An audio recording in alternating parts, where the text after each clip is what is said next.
Dear students, तो last class में हम लोग स्टार्ट किए थे endomembrane system. Okay, endoplasmic reticulum हम लोग पार्ट 3 में कवर कर चुके थे। तो आज जो स्टार्ट करेंगे हम लोग ये है गोल्गी एपैरेटस से।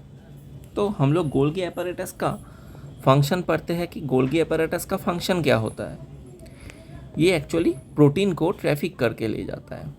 मतलब छोटे क्लासेस में हम लोग ये सुनते हैं कि गोल्गी ट्रैफिकिंग का काम करता है। एंडोप्लाज्मिक रेटिकुलम में क्या होता है, प्रोटीन सिंथेसिस होता है। मतलब एंडोप्लाज्मिक रेटिकुलम से होके ही प्रोटीन निकल के एक जगह में जाता है। ओके, तो हम लोग एंडोप्लाज्मिक रेटिकुलम अच्छे से पढ़े हैं। तो हाँ, जो लोग एंडोप्लाज्मिक रेटिकुलम या अभी तक जो पार्ट्स है वो लोग नहीं देखे हो, वो लोग प्लीज़ पहले देख के आना, क्योंकि ये जो पार्ट है एकदम मिडिल है सेल यूनिट ऑफ लाइफ का। तो नहीं देखोगे तो समझ नहीं आएगा। तो पहले कौन ऑब्जर्व किया ये चीज़? ये कैमिलो गोल्गी ने ही ऑब्जर्व किया। देखो, लगभग तुम लोग देख पाओगे कि गोल्गी बॉडीज़ और ईयर में उतना शेप का डिफरेंस नहीं है, मतलब लगभग सेम है। इसीलिए ईयर और गोल्गी को एक सेल में अलग करके देखने के लिए ऑब्वियसली एक कला चाहिए। तो ये पहले देखा कैमिलो गोल्गी ने। ओके, तो देखो क्या बोल रहा है, densely stained reticular structures. Densely stain मतलब ये जो स्टेनिंग होता है, जो कलर लेता है ना, वो एकदम डेंस कलर ले लेता है, लाइट कलर नहीं लेता। Okay, present near the nucleus of the cell. हाँ, सपोज ये सेल है, सेल का जो न्यूक्लियस है उसके बाद ही ईयर तो मिलेगा ही, और ऐसे स्टैक लाइक, रेटिकुल लाइक, मतलब नेटवर्क लाइक तुम लोग को गोल्गी में मिल जाएगा। ओके, यूकैरियोटिक सेल में प्रेजेंट होता है। हाँ, याद रखने का चीज़ है, प्रोकैरियोट्स में प्रेजेंट नहीं होता, एब्सेंट होता है। ओके, यूकैरियोट्स में प्रेजेंट होता है। मैच्योर सीव ट्यूब्स में नहीं होता, और मैच्योर आरबीसी ऑफ मैमल्स में भी नहीं होता। तो एक्सेप्शन क्या है? एक्सेप्शन से क्वेश्चन आस्क करता है नीट कि मैच्योर जो सीव ट्यूब्स होता है, सीव सेल्स,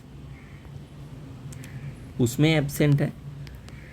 और मैच्योर जो रेड ब्लड सेल्स होता है, मैच्योर, हाँ मैच्योर मतलब एकदम एंड स्टेज में मैच्योर हो जाता है वो। ओके, और स्पर्म सेल्स और ब्रायोफाइट्स, ब्रायोफाइट्स का स्पर्म सेल्स पे भी नहीं होता, टेरिडोफाइट्स का भी नहीं होता। ओके, तो याद रखने का ज़रूरत है।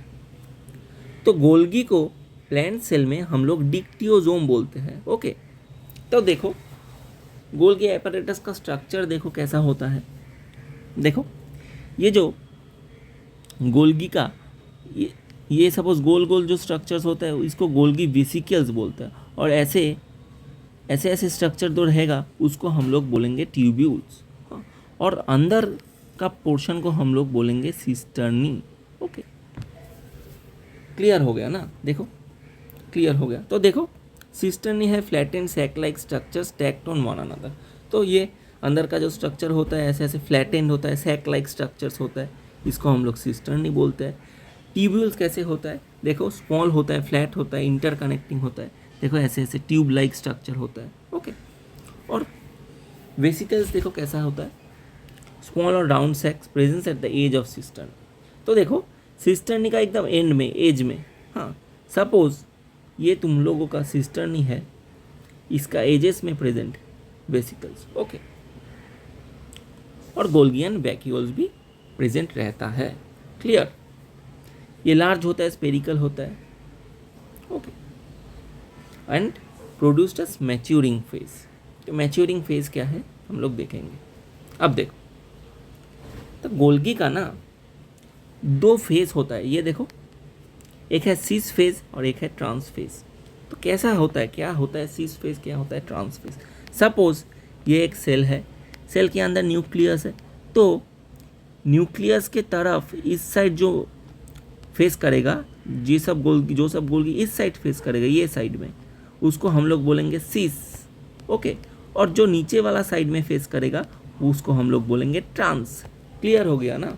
तो सीस मतलब सामने दिख फेस कर रहा है, न्यूक्लियस के तरफ फेस कर रहा है, और न्यूक्लियस के ऑपोजिट तरफ फेस जो कर रहे हैं वो होगा ट्रांस फेस। हाँ, न्यूक्लियस के बाहर की तरफ। देखो, फेसेस द एंडोप्लाज्मिक रेटिकुलम, हाँ रेटिकुलम को फेस कर रहा है। ओके, और फेसेस द साइटोप्लाज्म, साइटोप्लाज्म की तरफ फेस कर रहा है। ठीक है, कॉन्वेक्स होता है शेप में, और ये है रिसीविंग एंड। रिसीविंग एंड मतलब देखो यहाँ से प्रोटीन, सपोज यहाँ पे प्रोटीन है, प्रोटीन निकल के इसमें आ जाएगा, रिसीविंग एंड में आ जाएगा। कॉनकेव होता है ये शेप में, हाँ ये देखो, ये बोलता है सीस फेस। सपोज यहाँ पे न्यूक्लियस है, यहाँ पे तो एंडोप्लाज्मिक रेटिकुलम भी रहेगा। ओके, अब देखो वेसिकल्स ट्रांसपोर्ट करके ले आता है किसको, प्रोटीन को, और ये नीचे वाला हिस्सा को ट्रांसफेस बोलते हैं। ठीक है, देखो receives vesicles from the modified materials are packed and release from the trans face. तो जो मटेरियल्स मतलब प्रोटीन जो मॉडिफाइड हो जाता है वो लोग ट्रांसफेस से निकल जाता है। ओके, अब देखो नेक्स्ट क्या फंक्शन है गोल्गी का। तो प्रोसेस, पैकेज एंड ट्रांसपोर्ट, मतलब प्रोटीन को प्रोसेसिंग करेगा। ओके, जो हम लोग प्रोसेस्ड फूड खाते हैं, क्या होता है, आलू का चिप्स खाते हैं, तो चिप्स को प्रोसेसिंग किया, आलू काट के छील के उसमें मसाला मिक्स किया, उसके बाद ये प्रोसेस्ड हुआ। उसके बाद क्या, चिप्स का पैकेट, चिप्स जो बनता है उसको पैकेज करते हैं, उसके बाद थ्रू कैरियर ये ट्रांसपोर्ट, थ्रू लॉरी ये ट्रांसपोर्ट होके आता है और तुम उसके बाद खाते हो। ओके, सिमिलरली गोल्गी भी ऐसा ही काम करता है। इसको हम लोग post office of the cells भी बोलते हैं, जानते हो, post office of the cell, क्योंकि ये एक जगह से दूसरे जगह ट्रांसपोर्ट करने में हेल्प करता है प्रोटीन को। Okay, glycoproteins, glycolipids. Okay, glyco मतलब कार्बोहाइड्रेट और प्रोटीन मिला के बनाता है ग्लाइकोप्रोटीन, और कार्बोहाइड्रेट और लिपिड बना के ग्लाइकोलिपिड बनता है। ओके, तो हम लोग जब बायोमोलिक्यूल्स पढ़ेंगे ये अच्छे से डिस्कस करेंगे, तो ये याद रखना है हम लोग को। और जिसको नोट्स चाहिए, हाँ मेरे को टेलीग्राम में मैसेज करना, ये जो नोट्स मैं दे दूंगा। ओके, 7980639422 मेरा नंबर है। ओके, टेलीग्राम में या व्हाट्सएप में मैसेज कर सकते हो मेरे को। ओके, तो देखो root cap cells are rich in Golgi bodies. तो रूट कैप जो सेल्स होता है, सपोज ये एक प्लांट है, प्लांट का ये तो शूट है, ऊपर वाला तो शूट होगा और यहाँ पे नीचे रूट होगा। रूट का एकदम टिप पोर्शन, एकदम निचला पोर्शन जो है, इसको हम लोग रूट टिप बोलते हैं, और रूट टिप के नीचे ही एक कवरिंग रहता है, उसको हम लोग रूट कैप बोलते हैं। तो इसमें गोल्गी बॉडीज बहुत रहते हैं। Okay, we secrete mucilage for lubrication of root tip. Okay, तो रूट टिप को सब ऑलवेज म्यूसिलेज जीनियस रहना पड़ता है, लुब्रिकेटेड रहना पड़ता है। क्यों रहना पड़ता है क्योंकि रूट जो टिप होता है ना, वहाँ पे बहुत फ्रिक्शन होता है, तो ऑब्वियसली थोड़ा ग्रीजी रहेगा, हाँ थोड़ा ऑयली रहेगा, तो फ्रिक्शन इजीली वो क्या डिफेंड कर पाएगा। ओके, तो acrosome of sperm is modified Golgi, very important, ये वेरी इंपॉर्टेंट है नीट के लिए। Okay, formation of plasma membrane during cytokinesis. Okay, तब जब सेल डिवीजन कर रहा होता है, साइटोप्लाज्म जब डिवाइड होता है, तो हम लोग का गोल्गी प्लाज्मा मेम्ब्रेन फॉर्म करवाने में हेल्प करता है। ओके, अब देखो एंडोमेम्ब्रेन सिस्टम में, एंडोमेम्ब्रेन मतलब समझ ही पाए होगे अब तक कि एक स्ट्रक्चर के मतलब एक सेल के अंदर और एक ठो मेम्ब्रेना स्ट्रक्चर है। ये क्या, ये जो सब है, ये जो भी बोलो, एंडोप्लाज्मिक रेटिकुलम बोलो, गोल्गी बोलो, सब एक मेम्ब्रेन के अंदर है, इसीलिए एंडोमेम्ब्रेन। ओके, तो देखो लाइसोसोम, ये लोग simple tiny spherical sac like और सिंगल मेम्ब्रेन स्ट्रक्चर होता है। देखो एक ही मेम्ब्रेन का बना होता है लाइसोसोम। हाँ, सपोज एक सेल के अंदर ऐसा एक स्ट्रक्चर है, ऐसे स्ट्रक्चर्स है। ओके, स्पेरिकल होता है, टाइनी बहुत छोटा होता है।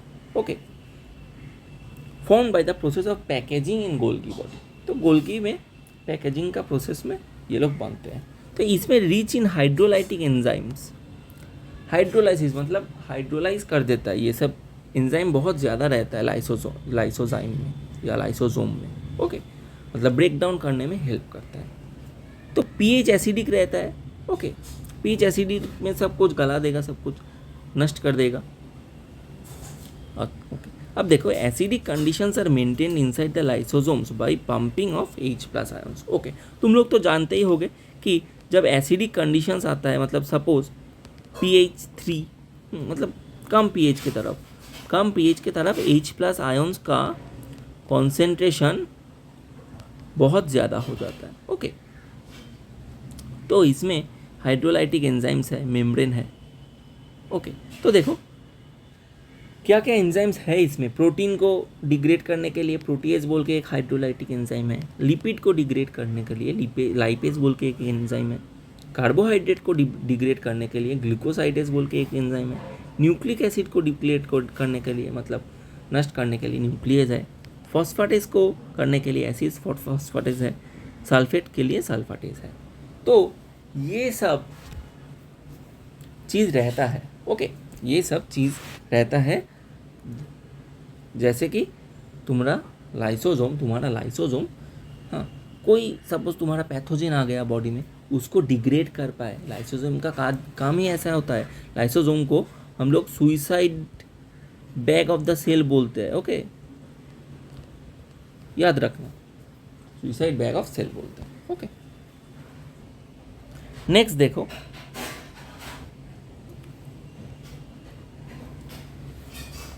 लाइसोसोम प्राइमरी होता है, सेकेंडरी होता है, रेसिडुअल होता है और ऑटोफेजिक होता है।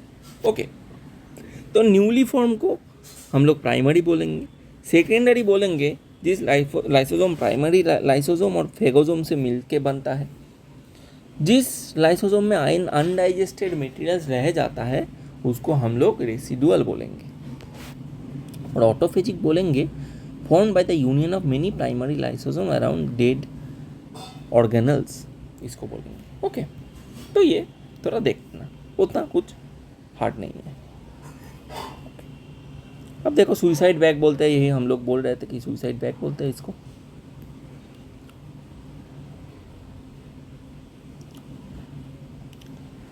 ओके, नेक्स्ट देखो अब वैक्यूल। तो वैक्यूल तुम लोग जानते ही होगे कि प्लांट सेल में ही मिलता है।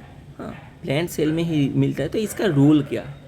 तो वैक्यूल सेल का देखो मैक्सिमम पोर्शन वैक्यूल लेके बैठा है। हाँ, सेल का मैक्सिमम चीज़, सॉरी बैकग्राउंड में कोई नॉइज़ आ रहा है, वेरी सॉरी फॉर दैट। हाँ, तो देखो ये अंदर लेके है, मतलब सेल का मैक्सिमम पोर्शन ये वैक्यूल कवर कर लेता है। Large membrane bound space they are prominently found in cytoplasm में मिलता है। हाँ, तो ये वैक्यूल में क्या हेल्प होता है? वैक्यूल में ना basically water, SAP, excretory product, ये सब कंटेन करता है ये वैक्यूल।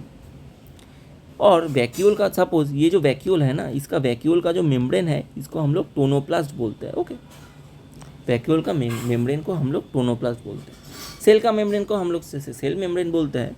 वैक्यूल का मेम्ब्रेन को हम लोग टोनोप्लास्ट बोलते हैं। टोनोप्लास्ट क्या कंट्रोल करता है? It controls the transport of ions and other materials. Okay, जैसे प्लाज्मा मेम्ब्रेन कंट्रोल करता है कौन आएगा, कौन बाहर जाएगा, कौन अंदर आएगा, ये कंट्रोल करेगा टोनोप्लास्ट यहाँ पे, मतलब in case of vacuole. Okay, in plant cells the vacuole can occupy up to 90% of the volume. देखो 90% ऑफ द सेल ये वैक्यूल ही यूज़ करता है। तो देखो ये क्या किस चीज़ में हेल्प करता है? वाटर कंटेन करता है, सैप कंटेन करता है, एक्सक्रीटरी प्रोडक्ट को कंटेन करता है। ओके, ये करता है ये सब। तब देखो क्या क्या टाइप ऑफ वैक्यूल है। तो एक होगा कॉन्ट्रैक्टियल वैक्यूल मिलेगा, एक फूड वैक्यूल मिलेगा। ऑब्वियसली फूड वैक्यूल से समझ ही आ रहा है कि फूड रखने में हेल्प करता है। देखो, और एक मिलेगा गैस वैक्यूल। कॉन्ट्रैक्टियल वैक्यूल का क्या काम होता है? कॉन्ट्रैक्टियल वैक्यूल एक्सक्रीशन में हेल्प करता है और ऑस्मो रेगुलेशन में हेल्प करता है, मतलब ऑस्मोटिक प्रेशर मेंटेन रखने में हेल्प करता है। ओके, बॉडी प्रेशर मेंटेन, और एमीबा में एक्सक्रीशन में हेल्प करता है। फूड वैक्यूल देखो क्या करता है?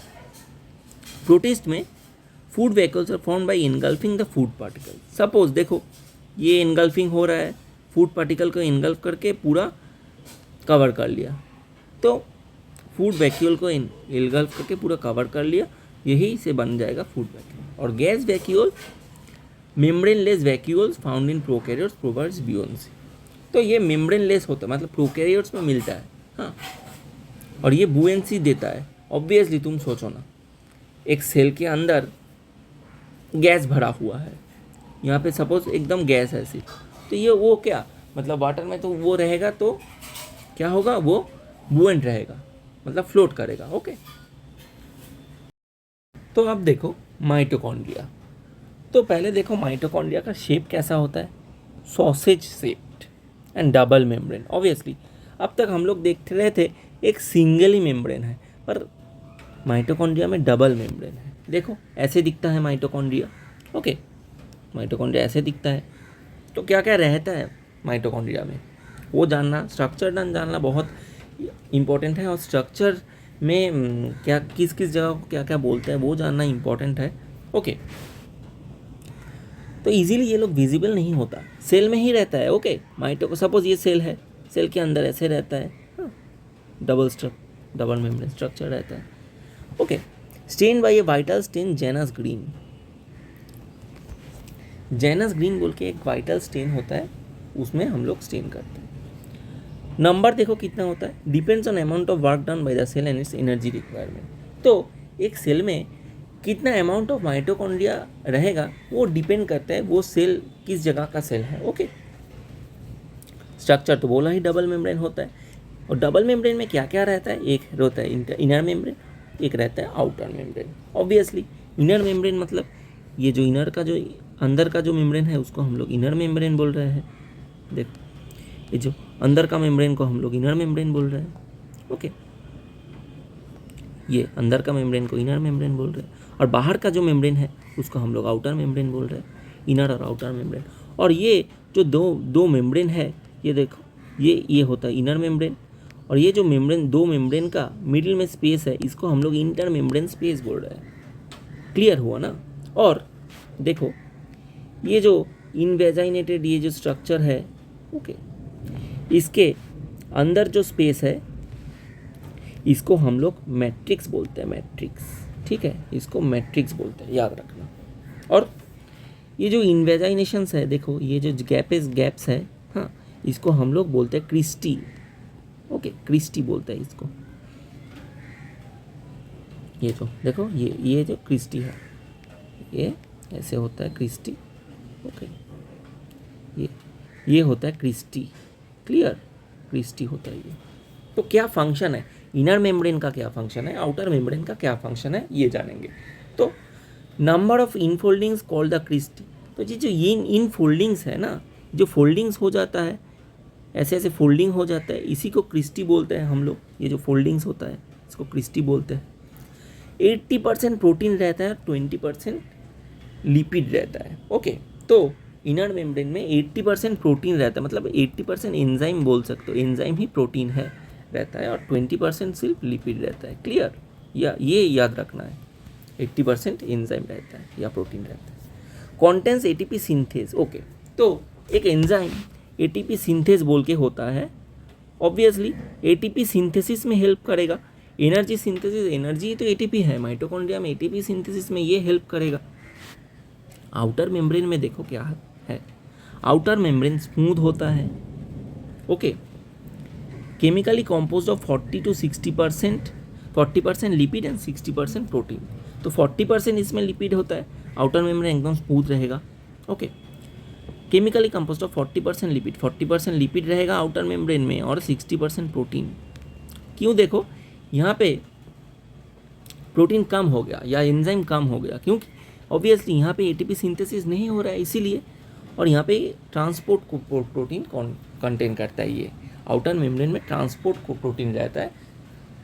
क्यों रहता है, ट्रांसपोर्ट प्रोटीन की हेल्प से बाहर से कुछ मॉलिक्यूल्स ट्रांसफर होके आता है, जो एटीपी सिंथेसिस में हेल्प करता है। Very important. अब देखो नेक्स्ट स्लाइड। ओके, तो एक्वस फील्ड 2 चेम्बर रहता है, एक होता है आउटर कंपार्टमेंट और inter membrane space. Inter membrane space मतलब ये तो माइटोकॉन्ड्रिया है, ये पूरा माइटोकॉन्ड्रिया है, डबल मेम्ब्रेन है। ये आउटर मेम्ब्रेन, ये होता है इनर मेम्ब्रेन, और इसका मिडिल में होता है क्या, इंटर मेम्ब्रेन स्पेस, मतलब दो मेम्ब्रेन का मिडिल में होता है इंटर मेम्ब्रेन स्पेस। तो आउटर कंपार्टमेंट और इंटर मेम्ब्रेन स्पेस यहीं रहता है, इसी को हम लोग इनर मेम्ब्रेन बोलते हैं। और एक होता है इनर कंपार्टमेंट और मैट्रिक्स। इनर कंपार्टमेंट और मैट्रिक्स ये पोर्शन को बोलते हैं, ये यहाँ पे ये है इनर कंपार्टमेंट और मैट्रिक्स, यही है इनर कंपार्टमेंट। इनसाइड मतलब इनर मेम्ब्रेन के अंदर है, इसीलिए इनर कंपार्टमेंट भी बोल सकते हो या मैट्रिक्स भी बोल सकते हो। तो स्ट्रक्चर क्लियर हो गया है।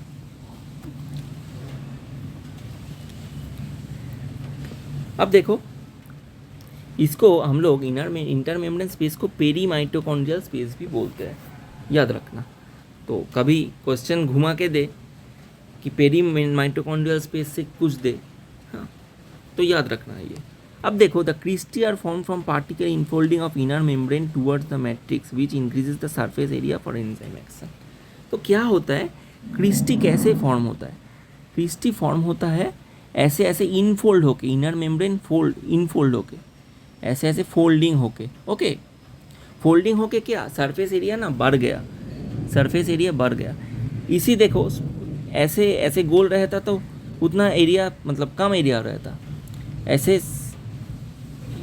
ऐसे ऐसे हुआ, क्या हुआ, एरिया बढ़ गया, ओके, एरिया बढ़ गया, तो एंजाइम एक्शन इजीली होगा, इसीलिए।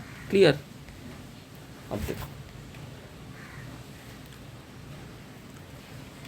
अब देखो माइटोकॉन्ड्रिया का कुछ चीज़, मतलब एक्सेप्शन है माइटोकॉन्ड्रिया, डिफरेंट जो हम लोग इतना तक ऑर्गेनेल्स पढ़े उससे एक्सेप्शन है माइटोकॉन्ड्रिया में। क्या है? माइटोकॉन्ड्रिया में एक सिंगल सर्कुलर डीएस डीएनए है, ओके, मतलब डबल स्टैंडर्ड एक डीएनए है। हम लोग जानते हैं कि हम लोग का सेल के अंदर न्यूक्लियस में ही डीएनए रहता है, पर इसमें एक डबल स्टैंडर्ड डीएनए मॉलिक्यूल है, ओके, वो सर्कुलर होता है, मतलब गोल होता है, ऐसे ऐसे डीएनए गोल होता है, गोल डीएनए होता है, ओके। जीसी कंटेंट हाई रहता है, मतलब guanine to cytosine content high रहता है, 3 ठो होगा बॉन्ड। आरएनए मॉलिक्यूल भी रहता है, 70 राइबोसोम प्रेजेंट होता है, एंजाइम्स होता है। मतलब सोचो, एक सेल के अंदर और एक सेल है बोल सकते हो, हाँ, और एंजाइम्स रहता है टीसीए साइकिल के लिए, ट्राई कार्बोक्सिलिक एसिड साइकिल के लिए एंजाइम्स रहता है। माइटोकॉन्ड्रिया कैसे डिवाइड होता है? बाय फिशन, ओके, मतलब एक से और एक हो गया, कैसे हुआ? ये सपोज एक माइटोकॉन्ड्रिया है, फिशन बोल के एक चीज़ होगा, इससे 2 माइटोकॉन्ड्रिया तैयार हो जाएगा, ये एक और एक, तो 2 माइटोकॉन्ड्रिया, एक से 2 माइटोकॉन्ड्रिया बाय फिशन तैयार होता है। अब देखो, क्रिस्टी में और inner surface of inner membrane studded with numerous spherical और knob like protuberances called elementary particles और पार्टिकल्स ऑफ फर्नांडिस। तो ये जो क्रिस्टी होता है ना, यहाँ पे ना गोल गोल कुछ कुछ नॉब्स लाइक स्ट्रक्चर्स रहता है, ओके, इसको एलिमेंटरी पार्टिकल्स बोलते हैं हम लोग, और एफ पार्टिकल्स बोलते हैं, और ऑक्सीजोम बोलते हैं। ये क्रिस्टी के अंदर ये जो मतलब ये जो गोल गोल गोल गोल स्ट्रक्चर है ना, रुको, ऐसा होता है, ये नॉब लाइक स्ट्रक्चर होता है ना, ऐसे ऐसे, उधर ही ये एटीपी सिंथेसिस होता है, ठीक है, ओके। तो ईच ऑक्सीजोम, मतलब ये जो नॉब लाइक स्ट्रक्चर है ना, इस नॉब लाइक स्ट्रक्चर का एक बेस है, एक स्टॉक है और हेड पीस है। पिक्चर सब होगा शायद, रुको, पिक्चर नहीं है। ऑक्सीजोम बेसिकली हम लोग को याद रखना है क्या, एक बेस है, एक स्टॉक है और हेड पीस है, ओके। अब देखो, ये जो हेड पीस रहता है ना, ऐसा ऐसा होता है स्ट्रक्चर, सब मोस्टली ऐसा ही होता है स्ट्रक्चर, ठीक है, हाँ, सॉरी बाहर रेन हो रहा है। ईच ऑक्सीजोम में the head piece contains enzyme ATP synthase. तो ये जो हेड पीस है, इसमें एटीपी सिंथेस एंजाइम है, ये एटीपी सिंथेस सिंथेटेज, हाँ, सिंथेटेज, इस एंजाइम से ही एटीपी तैयार होता है, ओके। अब देखो फंक्शन क्या क्या है,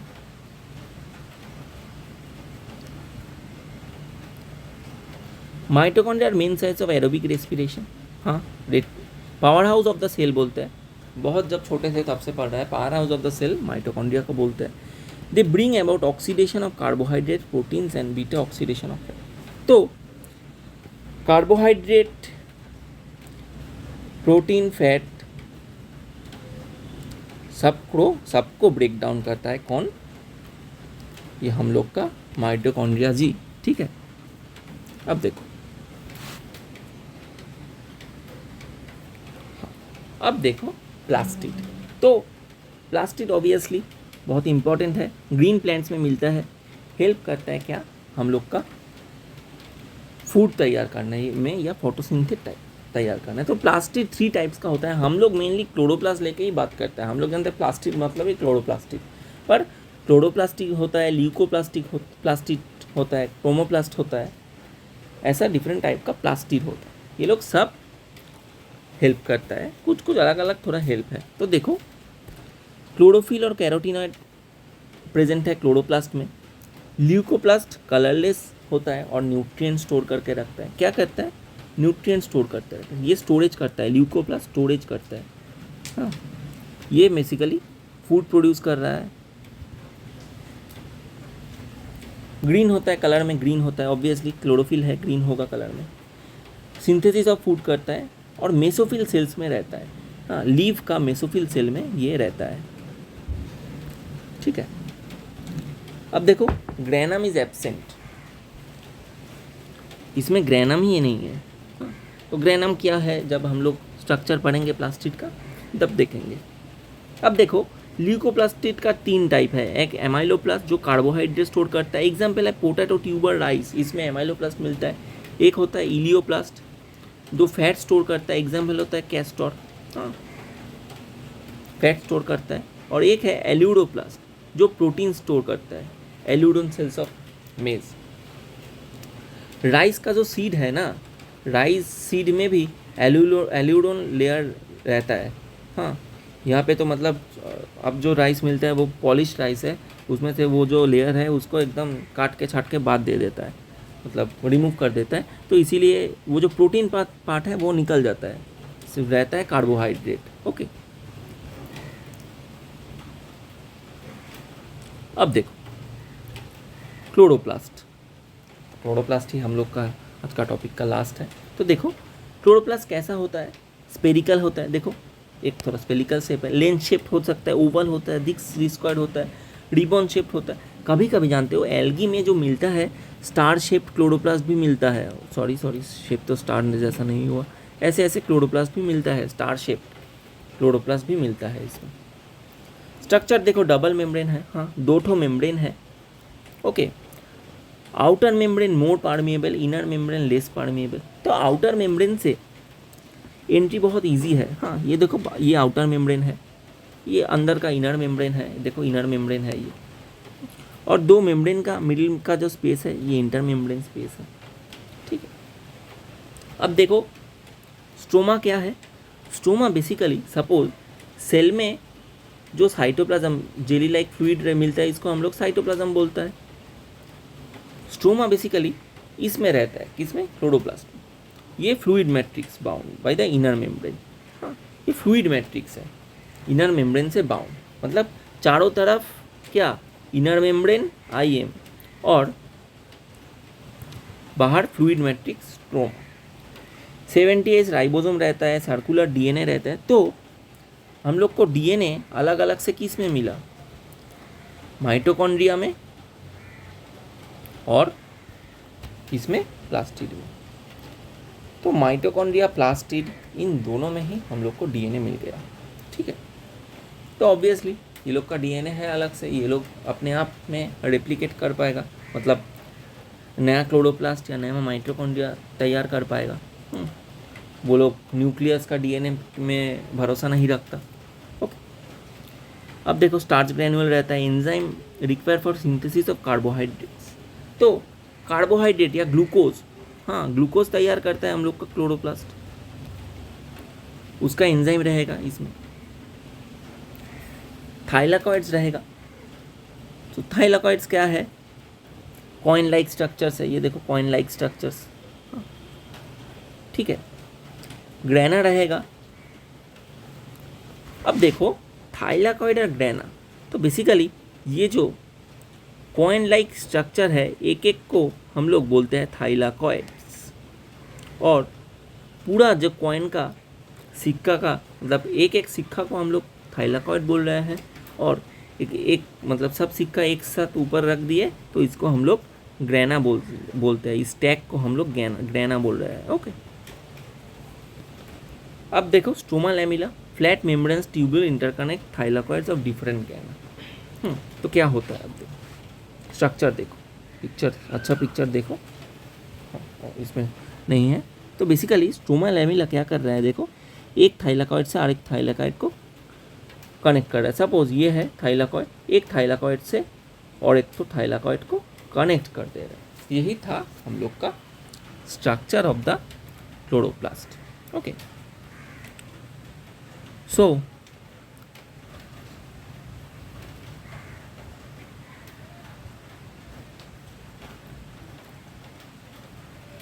हम लोग क्लोरोप्लास्ट तक कर लिए। तो आज का लेक्चर यही तक, ये पार्ट 4 था। पार्ट 4 तक हम लोग ने प्लास्टिक तक कर लिए। नेक्स्ट लेक्चर में हम लोग कंटिन्यू करेंगे राइबोसोम से। तो आप लोग जुड़े रहिए, और ऑब्वियसली ये सब जो चैप्टर है नीट के लिए या बोर्ड्स के लिए बहुत इंपॉर्टेंट है। ओके, सो आप लोग देखते रहिए और सब्सक्राइब करिए obviously. Okay, thank you for watching to botanist.